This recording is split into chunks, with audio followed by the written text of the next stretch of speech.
இன்னைக்கு மீன் குழம்பு வைக்க போகிறோம்.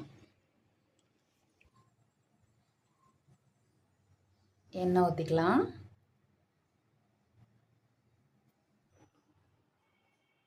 எண்ணெய் சூடாயிடுச்சு. கடுகு, வெந்தயம், ஜீரகம் எல்லாம் போட்டுக்கலாம்.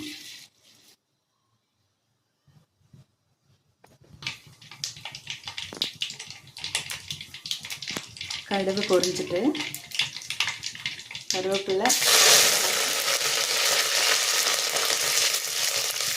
பூண்டு, சின்ன வெங்காயம்,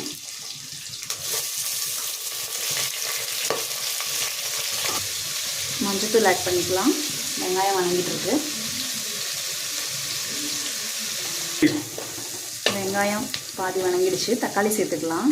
தக்காளி கொஞ்சம் நான் ஜாஸ்தி சேர்த்துக்கிறேன், ஏன்னா புளி கம்மியாக தான் ஊற்றுவேன். வெங்காயம் தக்காளி நல்லா வணங்கிடுச்சு. புளி தண்ணி ஆட் பண்ணிக்கலாம். கொஞ்சம் மிளகாத்தூள் ஆட் பண்ணிக்கலாம். வீட்டில் அரைச்சி மிளகாத்தூள் தான்.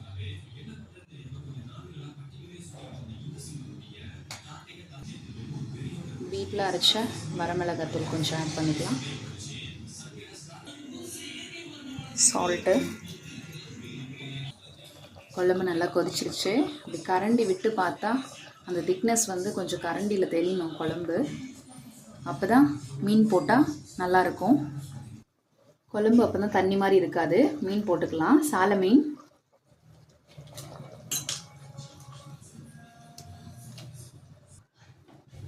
மீன் போட்டாச்சு. ஒரு 5 மினிட்ஸில் ரெடி ஆகிடும். கம கம கமன்னு வாசனை வருது மீன் குழம்பு. அப்படி லைட்டாக தேங்காய் பால் சேர்த்துக்கலாம். கொஞ்சமாக சேர்க்கணும், அப்போ தான் குழம்பு நல்லா டேஸ்ட்டாக இருக்கும். தேங்காய் பால் ஊற்றுனதும் அடுப்பு ஆஃப் பண்ணிட்டேன். சட்டின்றதுனால குழம்பு கொதிச்சுட்டே இருக்குது. அடுப்பு ஆனால் எரியல. லைட்டாக கருவேப்பிலை ஃபைனல் டச்சிங் சேர்த்துக்கலாம். சூப்பரான மீன் குழம்பு ரெடி ஆயிடுச்சு.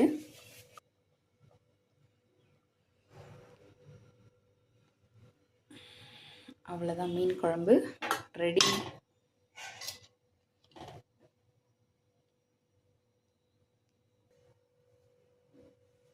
அப்படியே இந்த அழகு தங்கத்தை எடுத்து வாயில் போட்டால் அவ்வளோ சூப்பராக இருக்கும். வாங்க சாப்பிட்லாம்.